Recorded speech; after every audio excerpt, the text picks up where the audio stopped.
Hola, profe. Hola. Tenía una duda en la última autoevaluación, Sí. en, en el punto, ¿cómo se llama? En el punto 11. ¿Cuál es? Dice, ¿qué diferencia debe haber entre una lectura angular a un mismo vértice con círculo izquierda y con círculo derecha? Bueno, eso queda explicado cuando se da el método de medición angular de Bessel.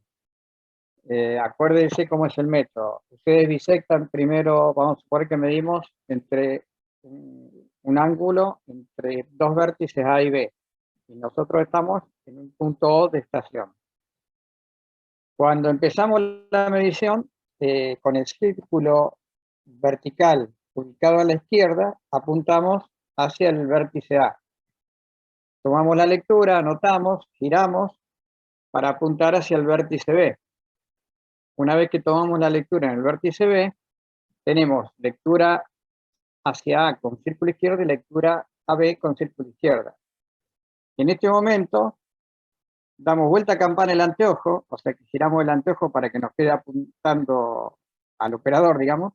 Giramos 180 grados la lidada para que el anteojo vuelva a apuntar ahora hacia el punto B, para hacer el camino de vuelta, desde B hasta A.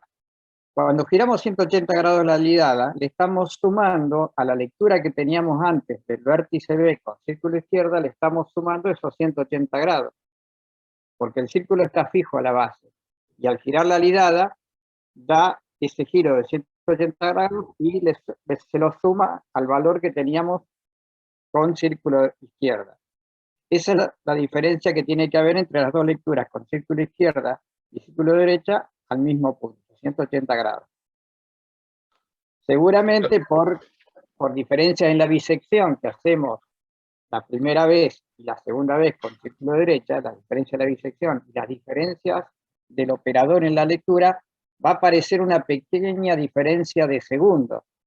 O sea, si la primera vez leímos 15 grados, 20 minutos, 30 segundos, y cuando volvemos a leer en B con círculo derecha, leemos 180 más los 15, o sea, 195 grados, 20 minutos, puede ser que tengamos, en vez de 30 segundos, 10 segundos o 40 segundos. Esa diferencia no es que estamos apuntando a otro vértice B, estamos apuntando a B, pero con otra bisección. Entonces, el lector, el que bisectó, que es el operador, no puede bisectar exactamente de la misma forma, por más que uno esté convencido que está bisectando bien, pero no va a ser la misma bisección y tampoco va a ser la misma lectura, porque la estimación que vamos a hacer de los segundos puede variar. ¿Mm? Esa es la respuesta. Listo, entonces cuando giramos la aliada sería que le sumamos 180 grados Claro, a claro. la medición del ángulo. Miralo Eh, físicamente y te vas a dar cuenta fácil, porque el círculo está pegado a la base. claro, y uno cuando da La vuelta ligada el gira anteojo, arriba, entonces cuando la girás se va moviendo. Si vos eh, estás midiendo un ángulo, estás variando la lectura. Ahora, si das vuelta a 180 grados, le estás sumando esos 180 grados. claro.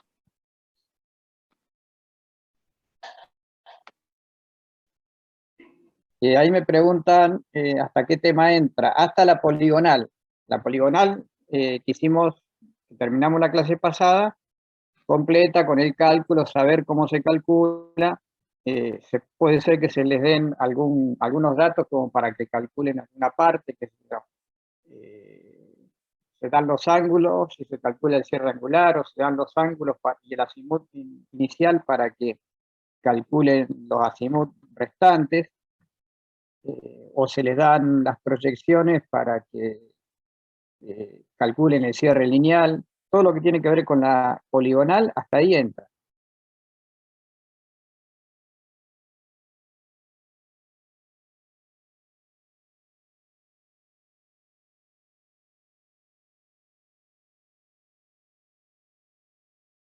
Profe, yo tenía una duda cuando se hacen las correcciones por graduación y demás, que dice que en operaciones de replanteo tenés que usar el signo contrario, digamos, al de la medición, y no entendí muy bien por qué era esa regla, digamos. A ver, ¿para qué parte preguntabas? En la parte de correcciones me había quedado la duda porque cuando leía sobre la corrección por graduación y demás, decía que cuando hacías un replanteo, las correcciones tenías que usar el signo contrario a la de la medición, digamos. No, ¿en qué parte? ¿En qué Acá, parte viste eso? un ejemplo que dice corrección, perdón, por graduación. Y bueno, dice que Yo no les pedí que hicieran corrección por graduación, bien, no se los di bien, como bien, un tema. Tened en está bien. cuenta que eso es, por ahí en los apuntes generales o en el libro de Casanova aparecen cosas Ese que era. no son las que le he dado. Bien. Yo se lo doy como material de consulta, pero siempre enfóquense a los temas que se van dando en la clase. Si Buenísimo. eso no se dio, no se haga problema, porque además ese tipo de correcciones hoy en día con los teoritos digitales, de estaciones totales, Claro, ya no es no necesario. tiene sentido. Buenísimo, gracias, profe.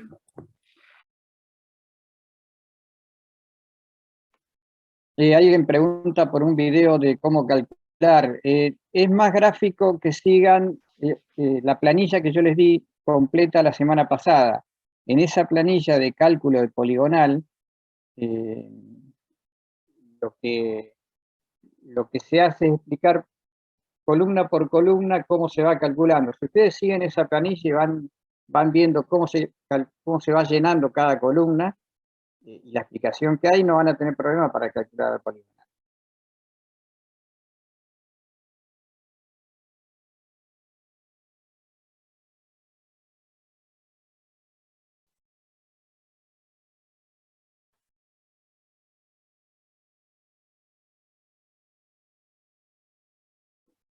Bueno, si no tienen alguna otra consulta. Profe, Sí.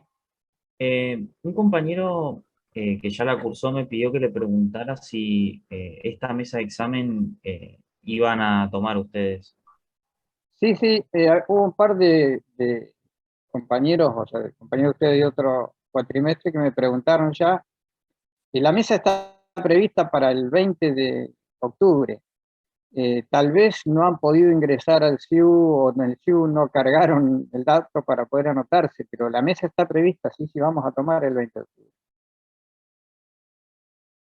Va a ser por Zoom y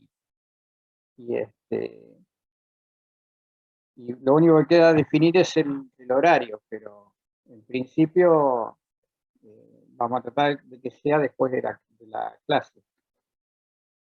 O sea, a lo sumo podemos preverlo para las 17:30, por ahí, pero todavía yo no le comuniqué el horario a la facultad, pero la idea es tomar el 20 de octubre. ¿Sí?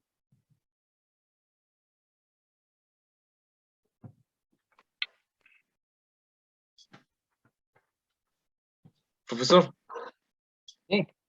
en la autoevaluación pregunta, ¿qué significa efectuar el cierre angular? El cierre angular sería verificar que los ángulos del polígono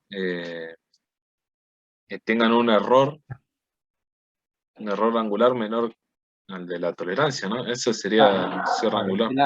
Que la sumatoria de los ángulos medidos Sí.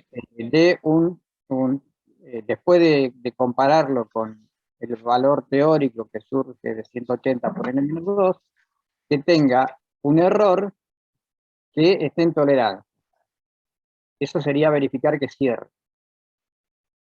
Posteriormente, siempre que se cierra, hay que compensar. Pero el error de cierre, el tema del cierre es justamente comprobar si el error cometido durante la medición es un valor que está menor o igual que la tolerancia. Claro, y si no está en tolerancia hay que volver a medirlo. Hay que volver a medir. Listo. Profe, acá hace otra pregunta. Dice, ¿por qué el cierre lineal debe hacerse después del cierre angular. Yo por lo que entendí es cuando uno hace el cierre angular es como que está verificando que estén bien los ángulos internos de los vértices, que son los que utilizamos para los azimut, que después a través de los azimut son los que utilizamos para las proyecciones en los ejes X e Y, Exacto. para sacar el error lineal. Es eso, porque si nosotros no siguiéramos ese orden, primero el cierre angular y después el cierre lineal, nos vamos a encontrar con que en el cálculo de las proyecciones vamos a tener una influencia del error angular. Lo que tenemos que hacer primero es limpiar el tema angular mediante el cierre angular y la compensación, y después recién calcular el lineal. Ese es el motivo.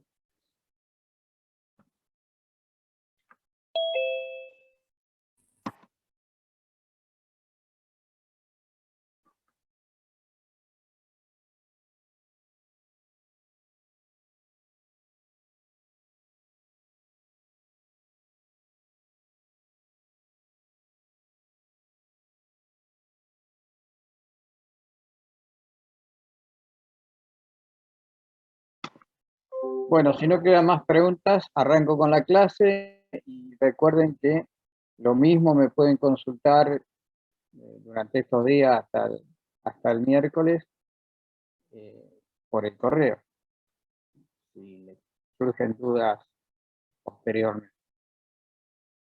Bueno, vamos a empezar con la clase de hoy, que tiene que ver con, vamos a ver un resumen de los errores que pueden afectar la medición angular, y además de eso, vamos a ver la parte de proyecciones cartográficas, que es lo que nos va a indicar cuáles son los problemas que vamos a tener cuando la topografía excede los 25 kilómetros de radio, dentro de los cuales se considera que la Tierra es plana, y los problemas que nos encontramos para que esas mediciones que se hagan a distancias mayores, las que decía recién, se puedan proyectar sobre un plano, porque también es posible hacerlo, pero con ciertas limitaciones que nos da la geometría. O sea, el hecho de pasar de un objeto en 3 dimensiones a un objeto plano en 2 dimensiones.